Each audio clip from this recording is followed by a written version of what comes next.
It's 2023. It is weird. It's 2023. My New York Wi-Fi is not ready for 2023. It's decided that it doesn't want to register really good speeds for today's episode. Usually I'm the issue. I know. I don't know what's going on. For the record, everybody, when I'm all choppy, I swear I'm hardwired in. I need to go back to LA, Matt. Yeah, you do. I need my apartment Wi-Fi. Sorry, we have 7 events next week, so that's fun. Just a few. It's like a lot. Tired. 2 weeks. Freaking tired already. Yeah, we both have something Tuesday. We both have something Wednesday. Then Critics' Choice Awards are that Sunday, which means there's stuff leading up to that. There's a lot. And then I'm also seeing. Oh no. I'm so broken up, Matt.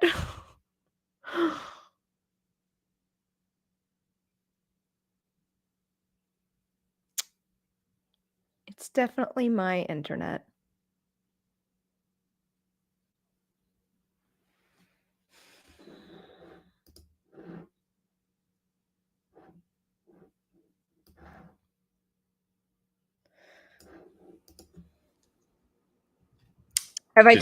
Was I gone? Was I just gone for a while? StreamYard just crashed. StreamYard literally just went black for me. Oh, for you? Was it me? So I have no idea. Both are. No one went. Us. Oh, that's interesting. I wonder if this is a StreamYard problem then, and not a me problem. Matt was frozen. Were you all sitting here listening to me mumble about how it's my internet? I am plugged in. I'm hardwired in, and my Wi-Fi is off. I can't wait to rewatch whatever just happened. They're like, I literally just sat here assuming it was me mumbling that like, it's probably my internet. I was working great. Thanks for the update, Vincent. I hope I entertained you all for a couple minutes. I'm gonna go out and come back in. I have no idea why I would be, but just give me literally. I'll sit here and do a little dance. No, I'm not dancing. I'll start going through some super chats. Oh, I do see Matt had warned me in the private chat that StreamYard was indeed down. Wow, you came back here fast. Well, yeah, I just copy and pasted the link. Oh, I thought you were like restarting or something. Oh no, I just copy and pasted the link. My computer takes a stupid amount of time to restart. Because I'm not getting a StreamYard. Well, that's the thing. I'm not getting the Wi-Fi thing, so I hate that little symbol so much. I don't know if there's anything I can do on this end. It is what it is. We're gonna roll with it. Anyway, I was saying I'm going to see RRR on Monday, so I have an event Monday for that, and then literally the day before we have a thing now. So like I am Sunday until CCAs. Every night is booked. You have a thing the day before too. Mm-hmm. Are you allowed to say what it is? Oh, later. Okay, I'll tell you about my Sunday thing later too. Yeah, and then I'll tell everybody else about my Sunday thing after it's over. You have a shit-eating grin on your face, and it makes me happy. Yes, I would ask you what you're drinking, but you're drinking something pretty boring in my book. More seltzers. Apple slices, geez. Peach mango apple. I don't know. Peach mango apple. It's not the worst. Like some of them are bad. It's a whole pack of apple flavors, but no. Oh, like there's variety, like Apple Plus. Apple. I didn't mean to plug Apple TV Plus or anything. You know, cranberry apple, crisp apple, peach mango apple, whatever this is, peach apple, and then there's one more. The one I'm forgetting. What exactly is crisp apple? Are we talking about like Honey Crisp or like a sour apple? The can is green, so maybe it's a tad bit sour. Maybe it's a tad bit sour. What's your favorite apple, Matt? This is an important question that we need answered on this episode.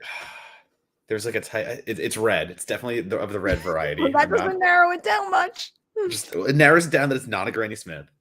I forget the name of it, but like it is a softer red apple that is very sweet. Did I hear an answer back there? I don't think so. Oh, I am a Honey Crisp apple person. Could be it. I like Honey Crisp a lot. Or I'll eat a Fuji apple or a Gala apple sometimes. There you go. Gala's good. I've got like a nice assortment of top tier apples there. We have super chats. Travis is here. Thank you for the chat, Travis. We appreciate it. Caught the menu last night in a just world, it would get a best screenplay nomination at the Oscars. In a just world, it would get best screenplay, a best picture nomination, a best actor nomination, and a best possibly supporting. I just like I walked it. I was about to say that I walked it back because the supporting performance that I would choose is Hong Chow, but she feels like she has a good chance for The Whale. So it's like you added it.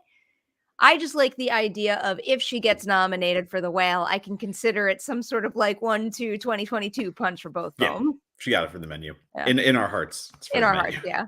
Just to us, but that's all. Right, 100%. No, I don't think we're alone in that. I think there's enough out there to. I think there's a lot of menu love out there. Yeah.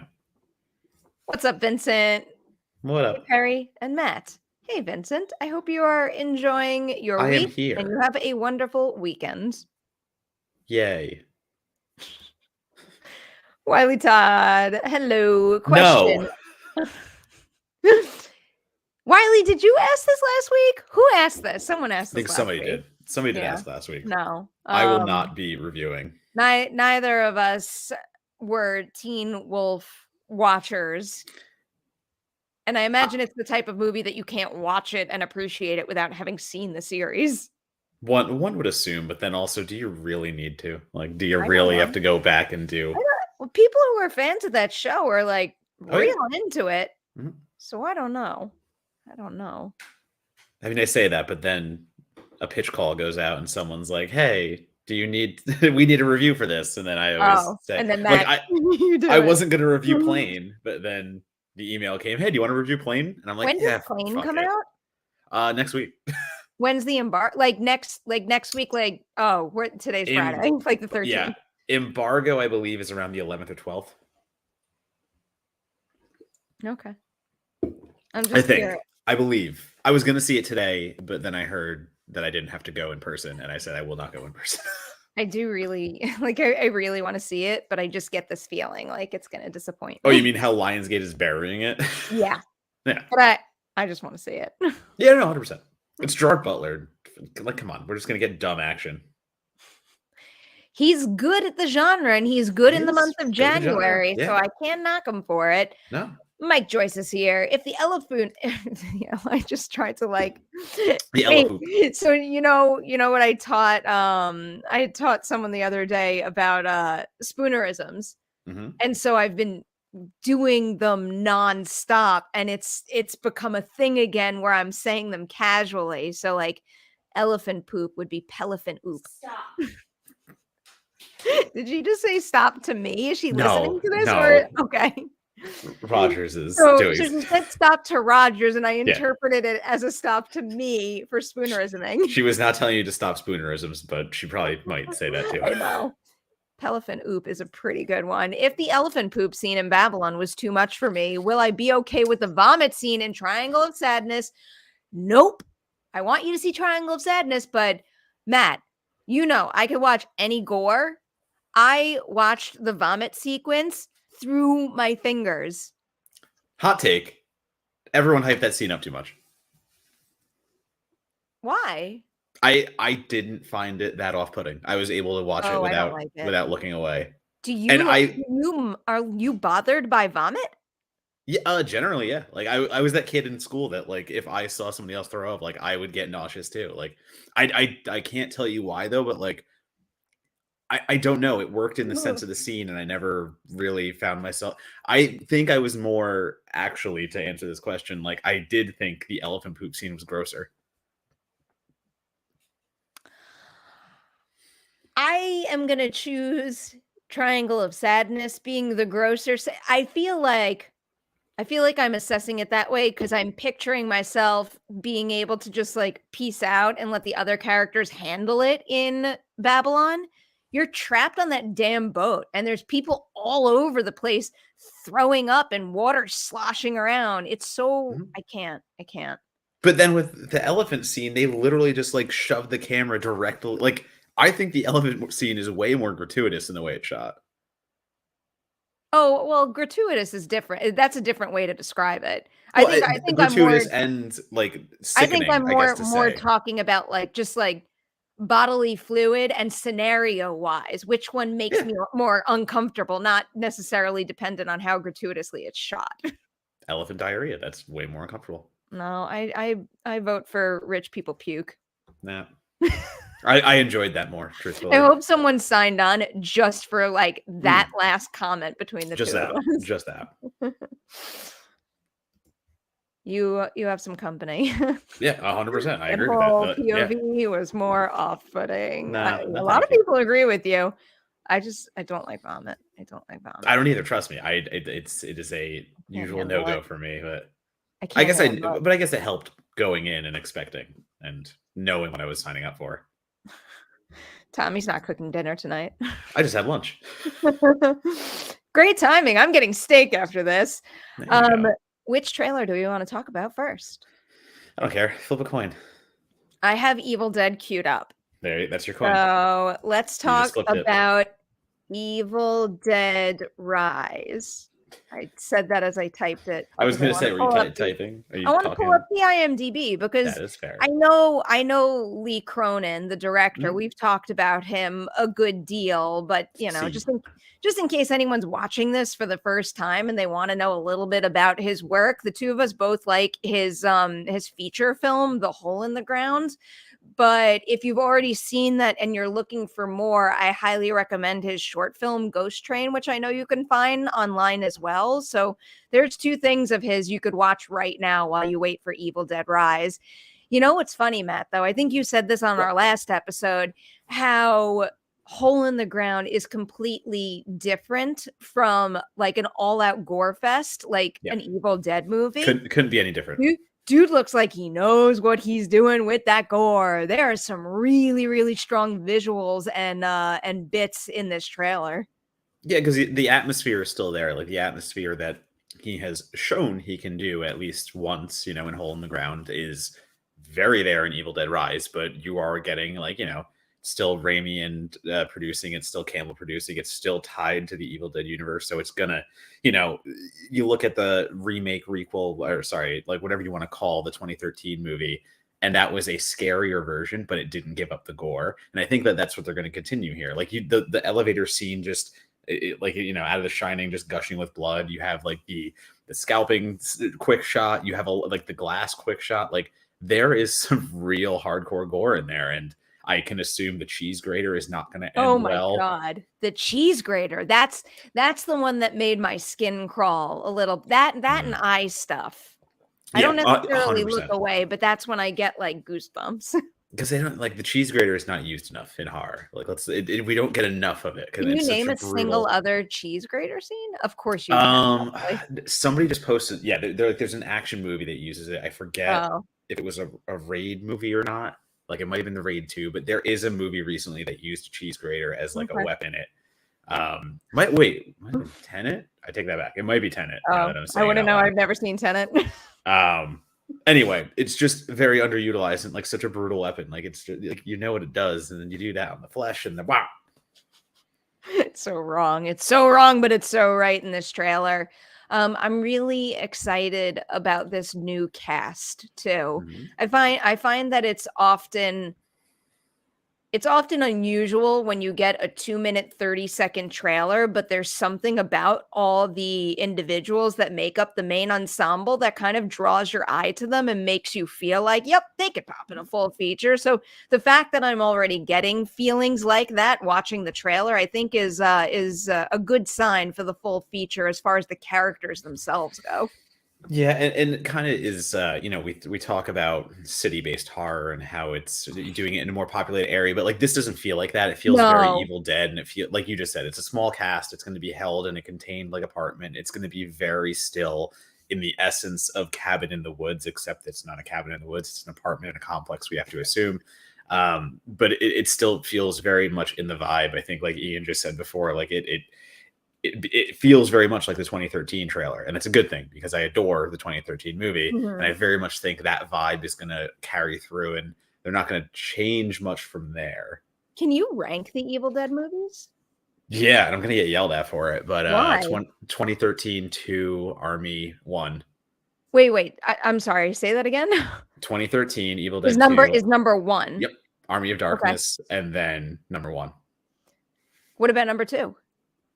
It's 2013 Evil Dead 2, Army of Darkness. You said that all very quick. Sorry, yeah. It's hard because it's the same name just with numbers and stuff. I have a really hard time with this because it's a situation where every film feels so different that it just depends on my mood. Like right now, I feel like if I were to turn on an Evil Dead movie, odds are I'd want something a little like darker and more sinister. So I'd probably be going with 1 or 2013. Right. I feel like that's usually the zone that I'm in. So I guess I would pair those two up top, and then I don't know. I guess I probably watch Evil Dead 2 more than I watch Army of Darkness, but I really do like all 4 of them quite a bit. And then wait, where would you put Ash versus Evil Dead? That might be close to the top of my list. It might actually be, sorry, I just interrupted you when I asked you a question, but I might do Evil Dead and 2013, then Ash versus Evil Dead, then Evil Dead 2, then Army of Darkness. I liked Ash versus Evil Dead a good deal. I still think, I mean, like, it's the same as you. Like, we're ranking things that to me are all still above the positive. Like, if we're talking fresh or rotten or whatever the fuck you want to say, like, they're all still good movies, no matter what you're looking at. So, like, 2013 being my top is literally like as close to a perfect horror movie for me as you can get. Evil Dead 2 still stays there if we're adding the show in. There are days where I'd put the show ahead of Army of Darkness. There are days I would put Army of Darkness ahead of the show. But they both still go ahead of the first movie. And that is still recognizing everything the first movie does tremendously right and everything that is established, and we would not have the rest without the original. I just still gravitate towards the other ones because I'm either more horror comedy or gross out, like, complete practical effects showcase. 2013 is a showcase, the rest of the comedy. So I can't wait to talk M3GAN with you, Matt. Zeno Hour makes a good point here. Smart decision to change Evil Dead Rise to a theatrical release instead of an HBO Max movie. Yeah. If this trailer is any indication, this is going to be a damn riot to watch in a packed house. I can't wait to like hear people like scream and squirm in their seats watching shit like the cheese grater stuff. I'm going to put good mojo out there. Do you know where we're going to watch it? South by. It's going to play South by. If I go to South by, I hope I go to South by. I will be at South by. My fingers crossed. Yeah. And I am almost positive that we are going to get that. And I'm also almost positive we're going to get a Halloween Horror Nights maze because they have done Ash versus Evil Dead, and they did a 2013 maze. So I'm pretty sure we're going to get an Evil Dead maze. Shit. I like all that. I'm hoping now I really want to go to South by. You might be right. I feel like that's a closing night because, like, wasn't Pet Sematary closing night? It's perfect time. I mean, but we need to consider the fact that it's a Warner Brothers movie and things are a little confusing over that. I don't know how that'll impact their plans, but I'm just trying to keep that type of thing in mind. And that's fair. Also, when Evil Dead 2013, Evil Dead premiered there, that was Sony. Still Sony, yeah. That was Sony, so. Who knows if they'll have the same plans? I sure hope they do. It would be a great crowd for them. I think that'd be the perfect way to open it. I again, all things that could happen might happen. Who knows? Very important question here. Cheese grater or tongue splitting? I'll pick tongue splitting because does the tongue ever go back together? I mean, yes. There's like a cheese grater, like you might end up with a badass scar, but like eating would be real weird if your tongue split.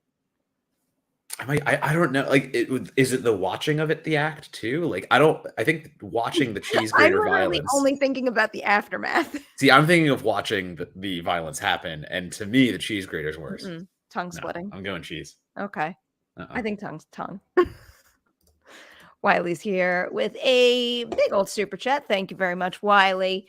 I love Army of Darkness. Yeah, Never seen any other Evil Dead movies. You're so lucky, Wiley, that you get to experience those for the first time. I highly recommend watching them all. Yeah. But the girl in the trapdoor image from the remake has scared me for life. You guys know I'm not good. I'm not a good dream horror movie fan. Could I watch the old movie? I think you're going to be perfectly fine with anything that's not 2013 Evil Dead. Like Ash versus Evil Dead is also like beautiful gore. It's much more playful, and it's not necessarily the type of thing that'll, haunt your dreams. Yeah, and if you've already, if you love Army of Darkness, you're fine for Evil Dead 2. Evil Dead 1 is more straightforward, but it's still that comedy vibe still. They're just not going full force into it. Like the practical effects are funny because it's like claymation half the time and stuff like that. So like it's just old school. Yeah, exactly. Old school charm. Old school, low budget too. So like that is like straight up do it yourself. This is a very special franchise. We don't talk about it enough as being one of the most consistent horror franchises. It is up there. I agree. It like you just said, the TV show too. Like, we talk about the movies being consistent, but the show as well. Like it's all consistent. That is like whenever people ask for a show that was canceled too soon, I think my answer is almost always either Ash versus Evil Dead or Glow. Both of them were cut off at just absolutely brutal points for me as a big fan of both. Ash especially, like I remember that last shot of just his car completely detailed as a war machine and just getting out to go there into the apocalypse, and it's like, God damn it. I'm still real sensitive. I know. About that. Real sensitive. I just got the box set of like 4K. It's Evil Dead 2, and the entire show. Wow, really? Yeah, it was 50% off on Amazon. So I was like, yep, finally gonna do it. Huh. I'm like kind of tempted. I'm sure that deal isn't around anymore, but I think it was like 40 when I got it. Kind of want it. That's well worth it. One of my favorite things hanging up in my apartment is one of the very few box quotes I've ever had was on Ash versus Evil Dead, and it's signed, and I have that signed, and I also have 2013 Evil Dead where I have a box quote, and I took that and Fede and Jane signed it. I have a lot of signed stuff, actually. I have a Funko Pop that Dana signed for me. Oh, nice. Fuck, I love this franchise. Yeah, it's good. It's one of the best. All right, do you want to move on to Renfield? Yeah, we can do that. Sorry, I was reading Ian's last question. Did you get the I missed it. Are you signed into my account? Can you pull anything up you want? No, I can't. No, it's fine. I did not get the remake or Army yet. I will get those. I will upgrade those to 4K. That's the next time I buy some movies. Because it's a weird thing. Like they could only release the show and Evil Dead 1 and 2 together in the box set. So like they came as a collective 4K, but then two other distributors released Evil Dead 2013 4K and Army of Darkness 4K. Because it's all right. It's all whatever they can get. So confusing. I was just talking, this is very off track here, off topic.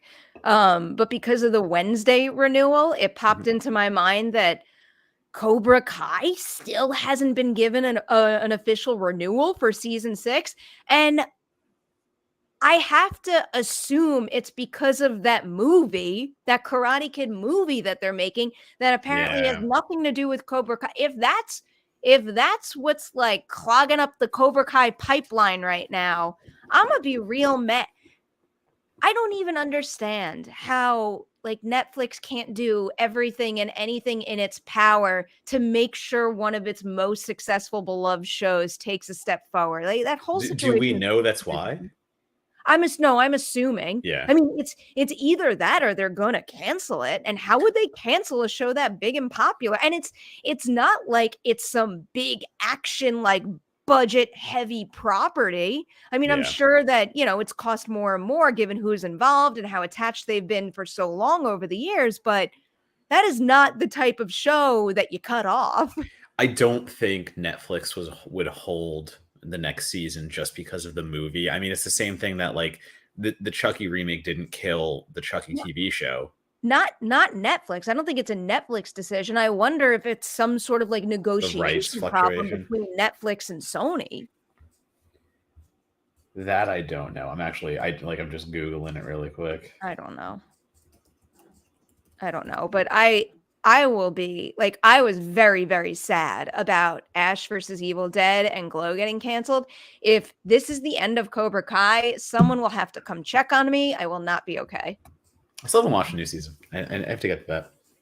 I mean, it's great. You have something to look forward to. You know what my flight back to LA binge is going to be? The Bear. What? I'm going to watch all of The Bear. Fly through it. I'm very excited about that. I have to watch The Bear. So good. And I have some screeners or did The Last of Us start? It started, right? No. Did one episode come out? I don't believe so. To watch a little of that. That's that next week. Okay. That's on my radar. Yeah. Nice. Yeah, go for that. Do that. What Sundance films are you looking forward to? Currently trying to plan out what to see virtually. Hang tight, Ian. I am pulling up my list of interviews that I would like to do.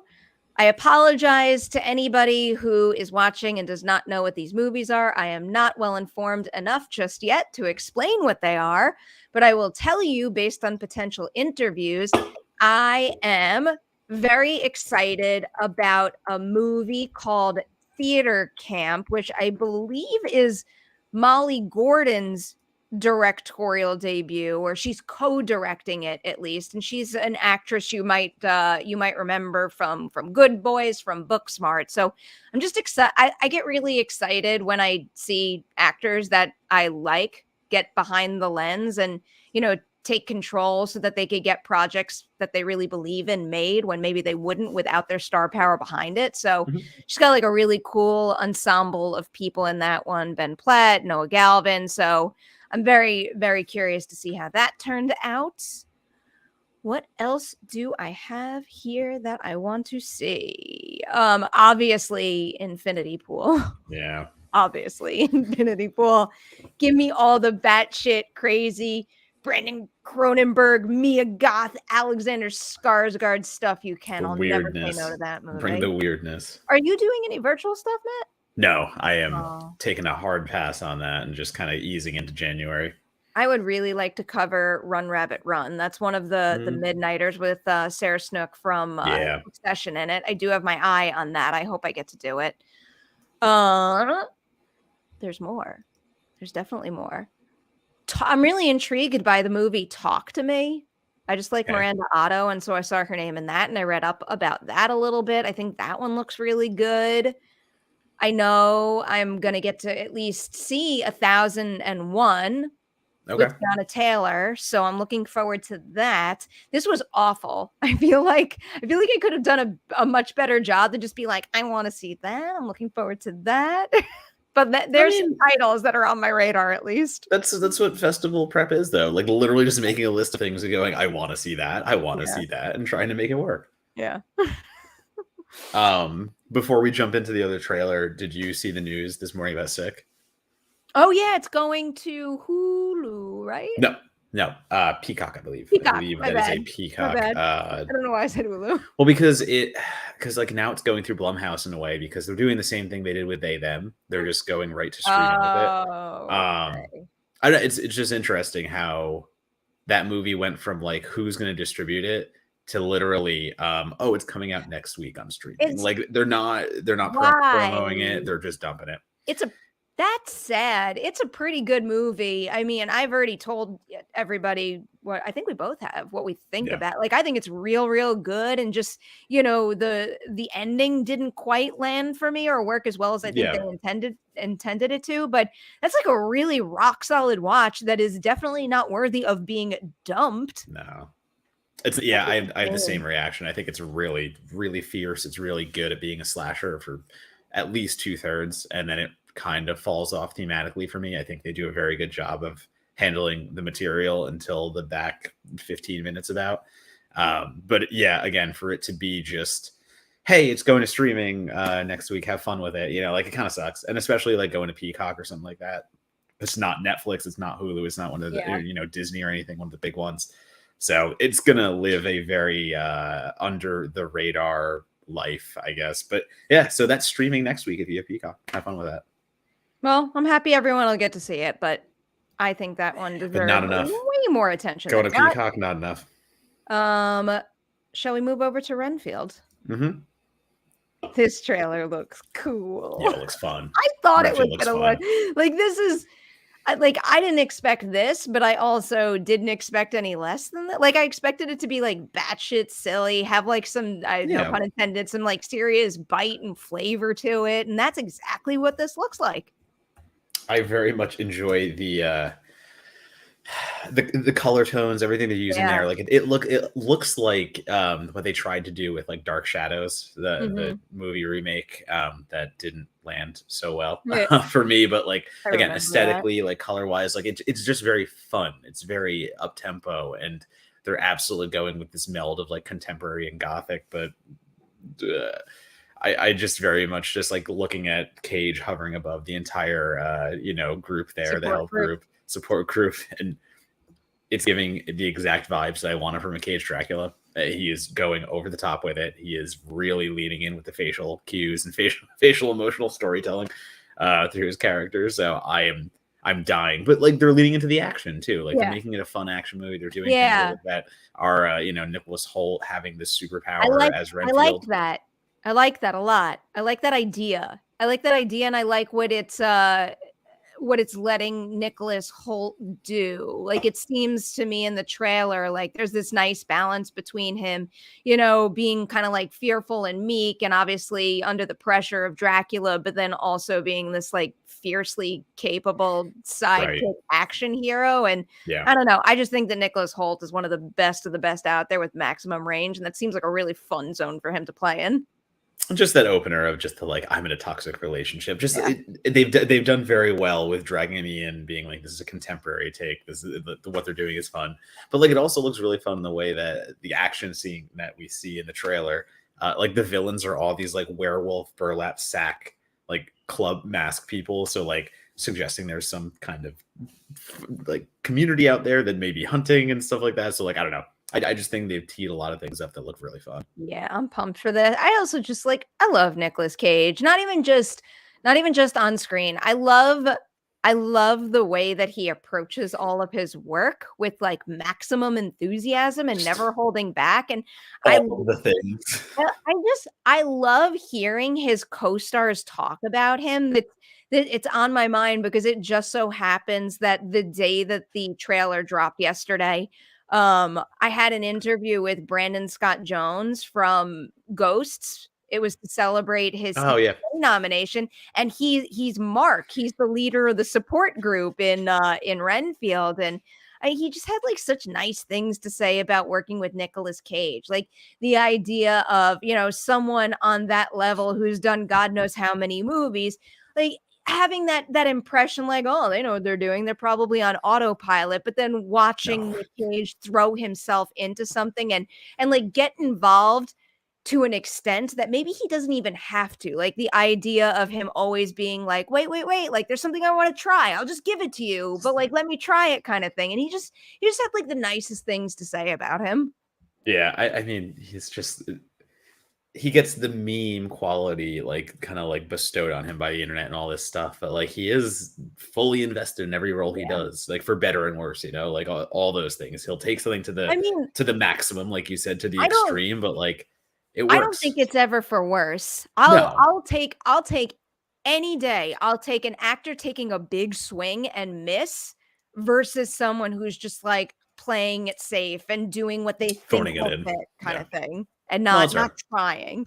And I mean, we're also like Awkwafina, Ben Schwartz. Like there's a lot of fun people in this movie that good. We see Awkwafina in the trailer. We don't get much Ben Schwartz, but like there's a lot to play with. And I think it's going to be really fun to watch like Nicholas Holt's character, obviously, explore these different relationships and I don't know, just like eating a bug to turn into a superhero. It's just very, very effing fun. Would you eat a bug if it would give you superpowers? I would. I'd eat a bug. What kind of superpowers? Are they worth it? I always think about the superpower question because it's like if I were lucky enough to get a superpower, I would probably have a really lame superpower, Yeah, I don't like exactly. Like I don't if it's a lame superpower, no, I don't care.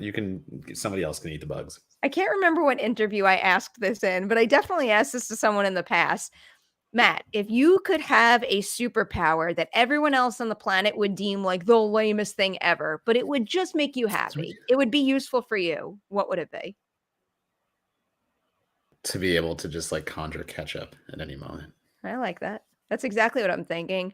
Yeah. I would be a walking Wi-Fi, high-speed Wi-Fi There you creator. go. That's actually a good one. Never without Wi-Fi. You're Ever. your name would be Hotspot. I am. Yeah. That's what I am. I'm Hotspot. Fuck, that's awesome. I know, right? It's good. That's Everyone's like, oh awesome. my God, can you like shoot fireballs or stuff? You're like, no, I just give you Wi-Fi. That's great. I'm like actually tickled by this. We have another super chat. Annabelle's here. Hello, Annabelle.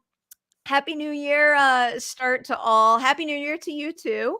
And a rocking weekend. Quick question. Are we getting tired of haunting possession films or still solid? Speaking of possession, watch party tonight in Shudder. Have you seen it yet?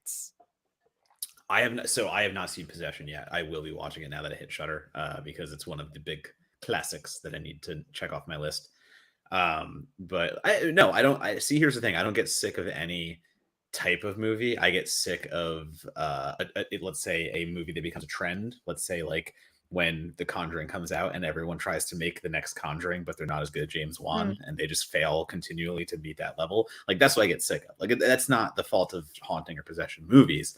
It's the fault of everyone else trying to recreate what's popular. So it's like, I don't hold it against the movie itself because I've seen some really, in that whole hype, there was this movie Ava's Possessions that I think we both saw at South by. So exactly, like I loved Ava's Possessions where like, you know, that came out at the same time. Everyone was kind of trying to make The Conjuring. And it's like, that was the Possession movie. More movies.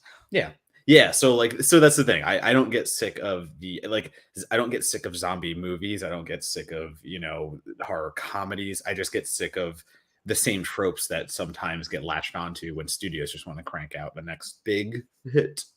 Just because it's still on my mind. You know what does the idea of possession very well? Which one? Ghosts.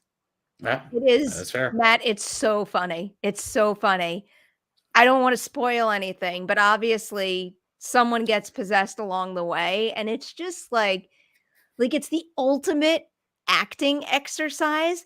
And that cast is just so stacked that it's just an utter delight to watch them go. I will absolutely get to it one day. So much fun. You won't regret doing it, I promise. Yeah. Once you start pushing play, it's literally just like fucking like happiness in your face. It's again for me, those kind of shows and what I can actually binge is based on what's easily available to me. And if it's not on the right service, it's something I actually have to like make time for versus whatever's just, oh, Hulu, what shows am I behind on?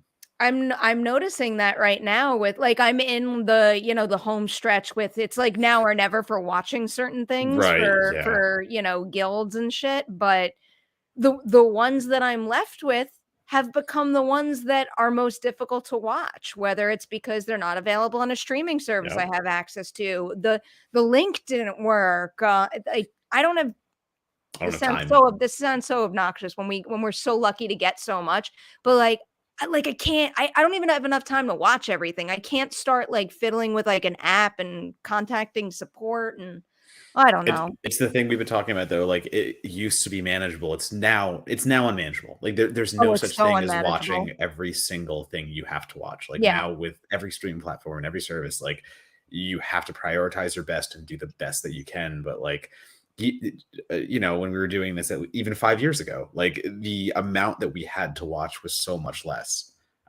And we are now at a point where it is just the stack of movies we get to even catch up on. And that's just the main studios. Like, and that doesn't even credit all the under the radar hits you have to find. Like there's stuff like Holy Spider. I really want to like try and get to and stuff. Exactly. So like there is so much stuff I really want to get to, but we also have jobs and things. I know. I've made peace with the fact that like I can't watch everything. It makes me like genuinely makes me sad when I hear someone say something that I really want to watch and I know I can. Someday. Oh, we might as well talk about something we did watch. Yeah, we did. M3GAN. We watched a thing. while I make a little banner, why don't you tell Yeah. everybody, spoiler free, what you thought of M3GAN? Because I already posted a review. Sure. Spoiler free. I am positive on M3GAN. I had fun with it.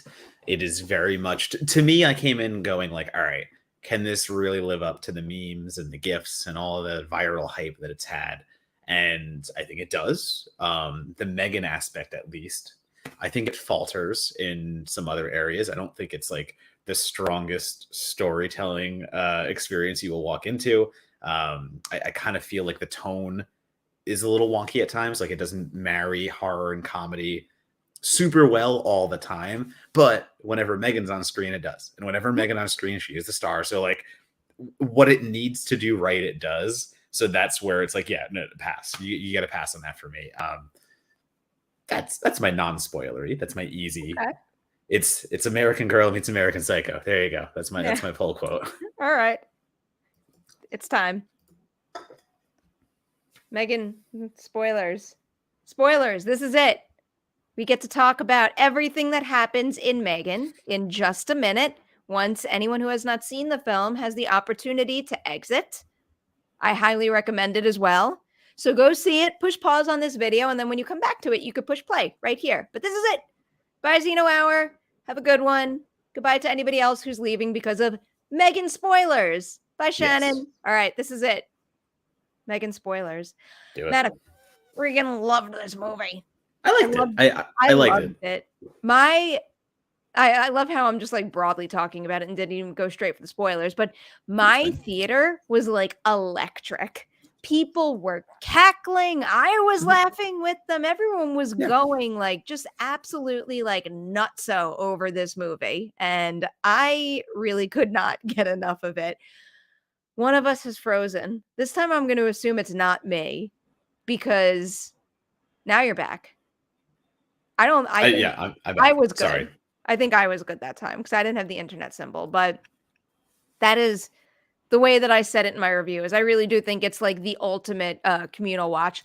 One thing I will disagree with you on is I do think this was kind of a pitch perfect balance of horror comedy. I keep thinking about how like this idea is great, but ultimately it's an idea we've seen before. Creepy dolls and AI situations gone wrong. And I feel like a big part of the reason why this feels so unique is because of the pitch perfect marriage of horror and comedy, and that it felt very specific to Gerard Johnstone, Akela Cooper, and James Wan. Like it felt very much theirs to me, where even though I've seen some of these ideas explored before, I don't think anybody else could have made M3GAN this way but them.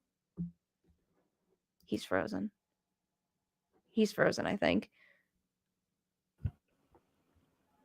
Matt, are you? I'm here. Sorry, it just did it again. It just did it twice while you were talking. I apologize. I don't know. I was considering talking shit while you were frozen so that you could discover what I said later, but I couldn't think of anything creative enough. But I mean, so here's the thing. I did hear what you were saying, so I could actually understand like where you're coming from. It's not that. It is a decent horror comedy to me. I just feel like it doesn't. The comedy overtakes the horror in so many points, and like the menacing moments. Let's talk about the hallway really quickly, where we already knew the dance. I did. So here's the thing. I like it. We know the dance is coming though, so the dance is not new to us. We've seen it a billion times. We see her do the creepy dance, but it's not creepy after that to me. You've done the dance now, and it doesn't elevate the Terminator-esque aspect of it. So what you just get is her like walking along to a song choice that is very good. The needle drops are fantastic in this movie. The karaoke is fantastic in this movie, but it's still the moments when M3GAN is having fun and when M3GAN is doing her ultimate shtick, let's say. The rest of it just kind of felt a little, like you said, we've seen this before. And we have seen this before a bunch of times. I mean, like the Chucky remake is an AI remake, and it's very much doing the same stuff. And we've had AI stuff before. We saw Margot last year, which is the killer AI house. But I didn't feel like there was enough investment and development in the non-horror comedy elements. Number one, I didn't think the relationship was super solid, and they just kind of thrust into the reason to get M3GAN on screen, which again is correct. That is why we are watching this movie. There you go. I am possessed by something. But yeah, so like that's where it struggled for me. I feel like they went full force into the comedy aspect because they knew that's what people wanted to see. But then I don't think it served the entire movie well, where it served moments tremendously. And again, Gerard Johnstone, correct director to do this, correct writer, Aquila. So like, it's there. I see the Malignant. I see the Housebound. It's fun. It's not amazing to me. That's where I struggle. I think I call it amazing. I call it amazing, but I also don't want to come across like this is the richest, most robust script I've ever seen. It's just I think what it does is it balances the horror and comedy just how it needed to for me. But also I think when it does come to character development, I think the Gemma Katie relationship worked really well for me. I think Allison Williams and Violet McGraw were doing just what they needed to do in those roles.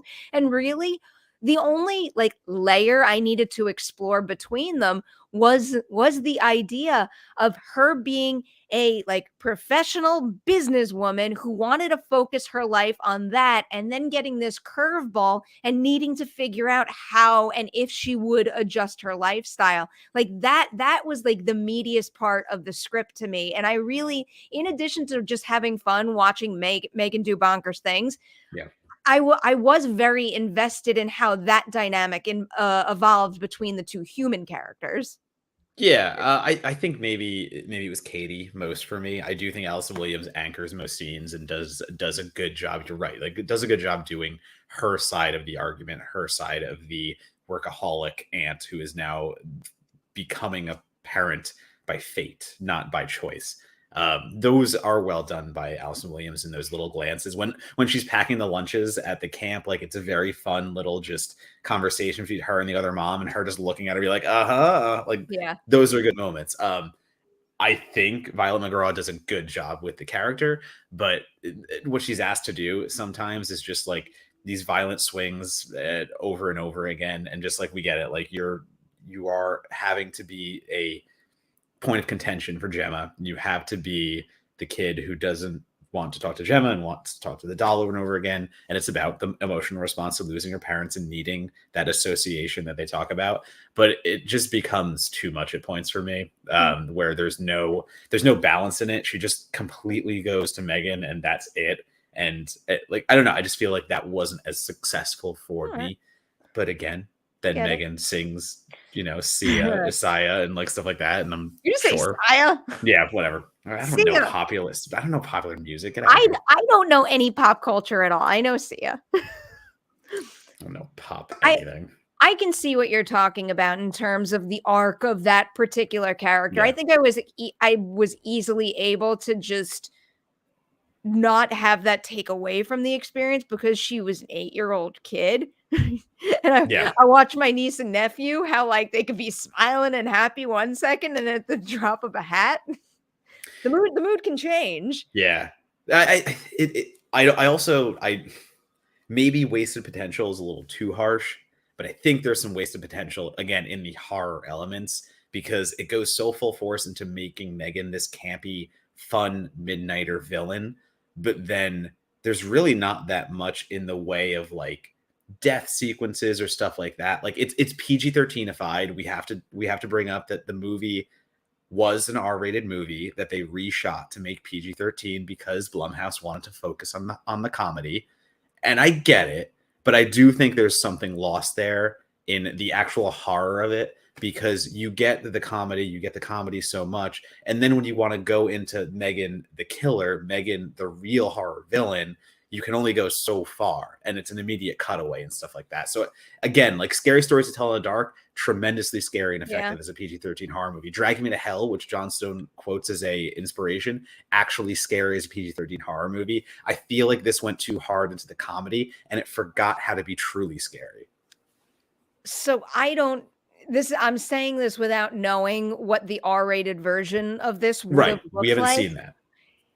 given the end product I saw and the response I'm seeing to it, I think it was a very smart move for them to lean really hard into the comedy of M3GAN, and it worked too. For me, that didn't take away from the experience, and I have to agree with the choice to go PG-13 also. Like, yeah, like I'm like you. I want the gore. I want to see like the artistry that goes into, like, you know, the aftermath of when M3GAN kills someone, but I don't necessarily think that this movie needed it. Like, the ear thing was especially effective for me. Yeah, it does work.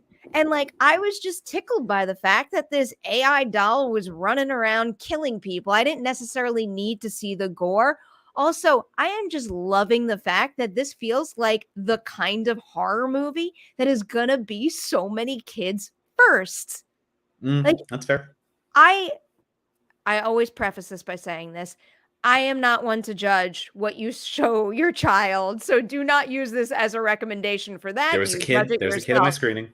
If I was a tiny child and I saw this movie, I would be so incredibly excited. I might feel inspired to see other similar movies, like, let's say, Child's Play. I feel like this is a great starter horror movie for kids out there. And no, I agree. I just made it broad again.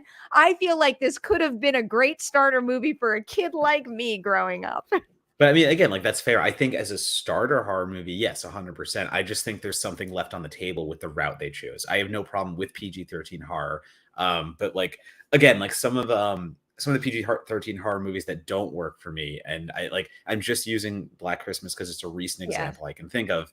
But like, you can tell very clearly where they're cutting around because it was an R-rated movie, and all they did is try to edit around like material to make it PG-13. And I don't think M3GAN does that because it actually did full reshoots, but still what it left on the table for me, I think you do need that real wild counterbalance for the comedy they chose. Like, again, M3GAN singing pop chart topper hits like at midnight to Katie is hilarious, but then I feel like you need to go so far the other way because you've swung this far with comedy. Now the pendulum has to go back the same amount. So for me, like, that's where it kind of lost me a little bit. And I do think the third act also leaves something on the table where I love the fight sequence between Bruce. Like, you get this ultimate AI versus AI fight at the end. Katie turns into this like mini superhero with like the gloves on, and she's controlling the other robot. It's like Rock'em Sock'em Robots a little bit, like for the contemporary age. Real Steel.